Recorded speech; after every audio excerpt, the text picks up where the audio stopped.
குழந்தைகள் கொலை வழக்கு தொடர்பான அண்மை தரவுகளை நாம் பார்த்து வருகிறோம். 2018 அன்று நடைபெற்ற இந்த கொலை வழக்கு குறித்து நீதிமன்றத்தில் வழக்கு நடந்து வந்த வேளையில் இன்று தீர்ப்பு வழங்கப்படும் என்று ஏற்கனவே குறிப்பிட்டிருந்தனர். அதன்படி தீர்ப்பானது தற்போது வழங்கப்பட்டு வருகிறது. இது குறித்து சுபா சதீஷ்குமார் சமூக ஆர்வலர் நம்மோடு இணைகிறார். வணக்கம் மேடம். திருமணத்திற்கு மீறிய பந்தம், இதில் 2 உயிர்கள் பறிபோயிருக்கு. முதற்கட்டமாக அபிராமி குற்றவாளி என்று நீதிமன்றம் தன்னுடைய தீர்ப்பை பதிவு செய்திருக்கிறது. இந்த வழக்கு குறித்தான உங்களுடைய பார்வை மேடம்?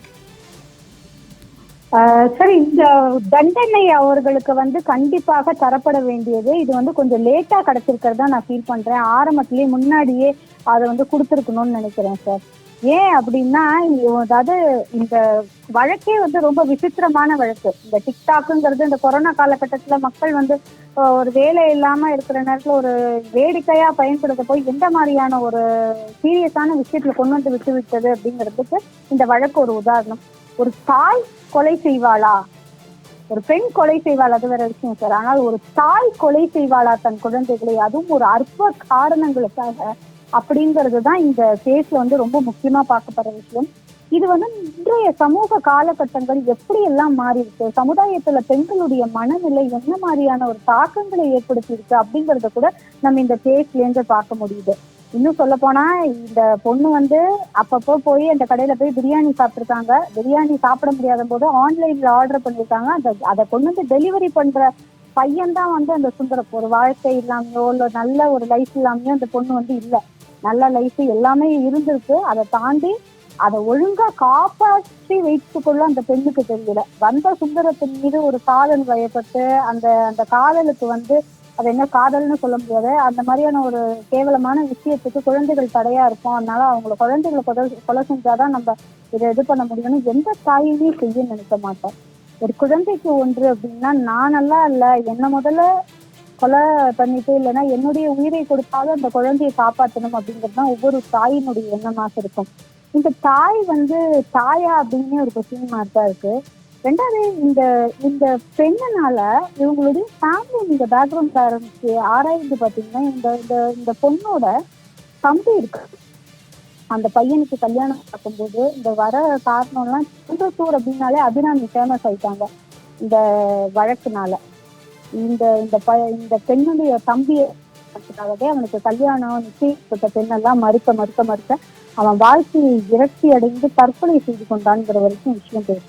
ஸோ ஒரே ஒரு பொண்ணு நடந்த விஷயம். அந்த பச்சிளம் குழந்தைகள் என்ன பாவம் செய்தது, அந்த குழந்தைகளுக்கான என்ன ஒரு உலகத்தை அதை கண்டது அந்த குழந்தைகள், அதற்குள்ள அவங்களுக்கு ஏன் சாவு, இந்த மாதிரியான ஒரு அற்ப காரணங்களுக்காக.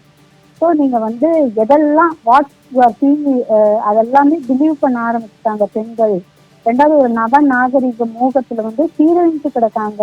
இந்த மாதிரியான விஷயங்கள் மூலமாக எதுவுமே நிரந்தரம் இல்லாத உலகத்தில் அற்ப காரணங்களுக்காக தன்னுடைய குழந்தையை கொன்ற இந்த அபிராமியை ரொம்ப ஒரு என்ன சொல்றது, இவங்கெல்லாம் பெண்ணே கிடையாது அப்படிதான் சார் நான் பாக்குறேன். பெண்ணுனாலே ஒரு காப்பவள், அவ எல்லாரையும் ரட்சிப்பவள் அப்படிங்கிற ஒரு மீனிங் இருக்கு.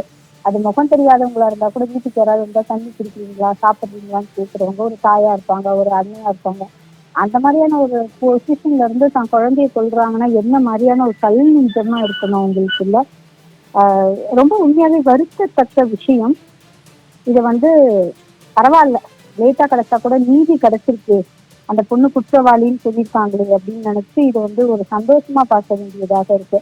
இன்னும் கொஞ்சம் இது முன்னாடியே கிடைச்சிருந்தா இது இன்னுமே நல்லா இருக்கும். ஆனா இந்த குற்றம் நிரூபிக்கப்பட்ட அபிராமியினுடைய தண்டனை அப்படிங்கிறது பாத்தீங்கன்னா, இனிவரும் காலங்கள்ல இது மாதிரி யாராவது செய்யணும்னு நினைச்சாலே அவங்களுக்கு ஒரு மிகப்பெரிய ஒரு பாடமாக இருக்கும். அந்த அளவுக்கு ஒரு தண்டனை ரொம்ப ஸ்ட்ராங்கா இருக்கணும்னு நினைக்கிறேன். அவருடைய கணவருடைய வாழ்க்கையை நினைச்சு பாருங்க. அவர் எந்த லைஃப் எங்க எப்படி இருந்தாலும் அந்த குழந்தைகளை அவரால் மறந்துட்டு வாழ முடியுமா?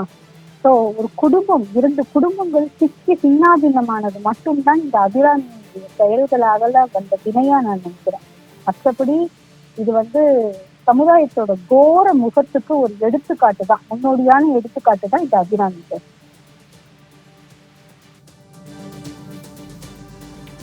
இந்த அபிராமி கொலை வழக்கு குறித்து இணைப்பில் இணைந்து தங்களுடைய கருத்துக்களையும் பதிவு செய்ததுக்கு மிக நன்றி சுபா சதீஷ்குமார் மேம்.